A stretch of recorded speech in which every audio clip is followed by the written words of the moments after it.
What's up, hard chargers? Kyle Miller, And Al Cohen. and I'm sick. So Of you. I'm in my cami jammies. I don't know if you noticed. I got my cami Good. jammies on, which is my sick jammies. So I'm sorry to hear that you're not feeling well, Kyle. it's okay.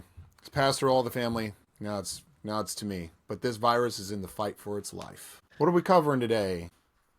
Coming to you from the past, it is election day here in the great state of Ohio.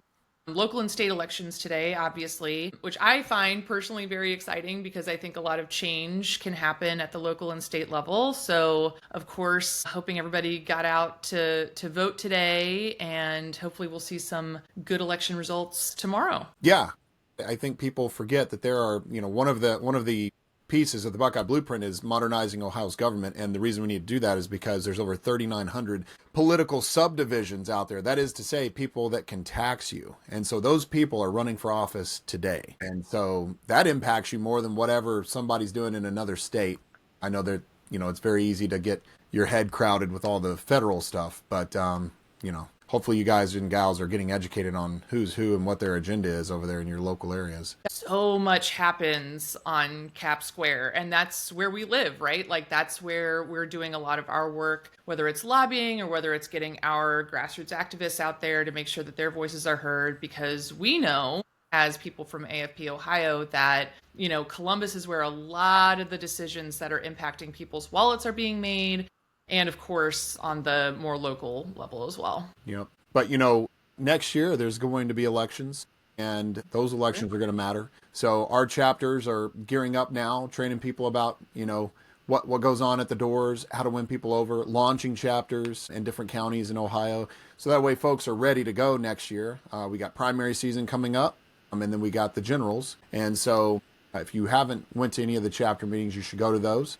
You'll be one of the first people to hear some of the endorsements. I think, well, the number is controversial, but I'm going to say right here, you heard it first, everybody. We did knock a million doors. Yeah, We there was did over knock a million. There was over a sources. million contacts. Sources will vary, but the Al Cohen source says that we knocked a million doors. And that's incredible because the history there. It was one time it was considered, great for us to knock 2,000 doors during a cycle. And so with the help of our chapter members, our canvassers, and then of course our full-time staff, we hit a million doors. And to be clear, when she's saying we, she's talking about Americans for Prosperity Action. Our sister organization, yes. Our sister organization. And yeah, they, policy is written by people, and people get elected and they get unelected based on that policy, that commitment and what they stand for. So, but there's another thing going on right now. No way you hadn't heard about it. Government shutdown. And so we, as an organization, always come with solutions. And then we try to call out, instead of just accepting that something is a norm because it's happened so many times, we try to call out, like, this isn't what it's meant to be. So we're pointing to the fact that government shutdown is not a feature of America's government. It is a bug in the system. It should not happen. And so we actually have a website. It's americasprosperity.org/make government work. So that's make-government-work.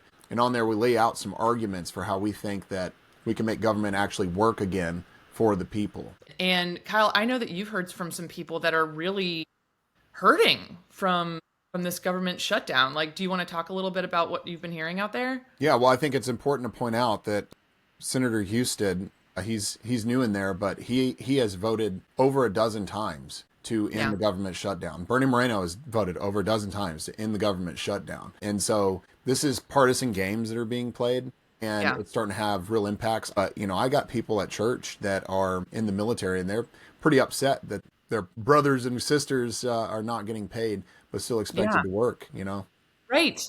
We actually got on that americasprosperity.org/make government work. There's actually 5 policy areas that we point to that are up there right now that elected officials could vote on. And so one of those is reorganizing the Government Act. It cuts duplication, streamlines bureaucracy, and allows our leaders to eliminate agencies that no longer serve taxpayers. What do you know about agencies that no longer serve taxpayers, Al? You know nothing about that.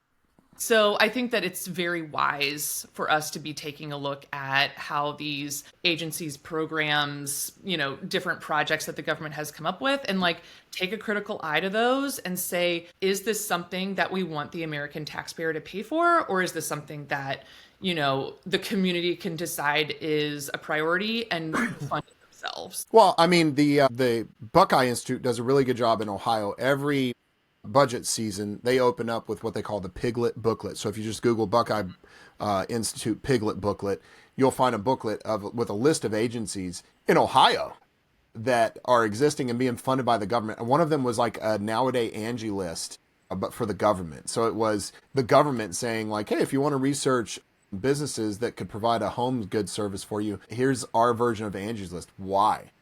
Yeah, it already exists. Yeah. So, but moving on, we got the Prevent Government Shutdowns Act, which makes Congress stay in D.C. until they finish the annual budget bills and keep federal services working in the meantime. So it requires them to stay there till it gets done. How many of you know this would probably be done by now if they had any requirements on them? Right. By the way, on our teletown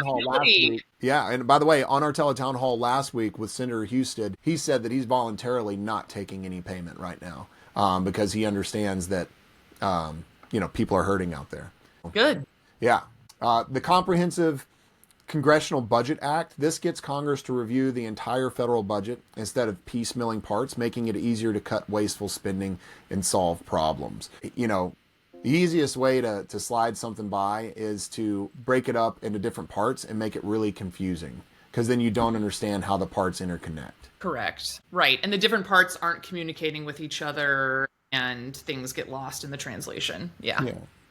Another one is the RAINS Act. We've seen this at the Ohio state level. Governor DeWine vetoed it, unfortunately, but hopefully we'll get that back through there, either this General Assembly or next. This essentially, anytime you hear reins, think about the reins of a horse, pulling back on the reins. Whoa, Nelly. What RAINS does is all the unelected bureaucrats in the department of this, department of that, they get to make rules while lawmakers make laws. And there's a difference. A rule is in place to try to implement the intent of the law. But then that's where things get really subjective. And so over the years, Congress has obfuscated a lot of their authority to departments of this, departments of that, unelected bureaucrat, this and that. And so then they can step back and say, well, it wasn't me, it was the unelected bureaucrat, it was the department of this or that, and we can't do anything about that. Well, yeah, you can. And so what the RAINS Act would do is anytime a rule would have an impact on businesses, the economy, income, revenue, they would have to go before Congress, explain it, and then Congress would have to vote on it. So that way, any kind of rules that start treading into law, we don't have unelected people doing that. Yes. And then lastly, we have the Midnight Rules Relief Act, and this stops politicians from ramming through last-minute rules on their way out the door when voters can no longer hold them accountable. Think about this like just throwing chaos, releasing a bull on your way out the door after you've gotten unelected. I think that all sounds really fair to me. I wish that our government would listen to those suggestions, both the federal and the state level. I mean, it's just common sense, right? You would think so, but for whatever reason, elected officials struggle with this. Correct. Please get involved. Please come look up where we are in your state and come join a chapter. We've got them all around the state. I'll throw up the map right here. And if you don't see us in your corner of the state, you can get in touch with us and tell us, hey, I want to get involved, but there's nothing going on in my corner of the state, and we will make it happen. We are just growing, and, really excited about finishing up the rest of this year and seeing how it pans out and then gearing up for 26. I can't believe this year's almost over. That's right. All right, well, if we don't see you out in the field, I don't know what you're doing. So keep charging hard. Hard chargers, we're out.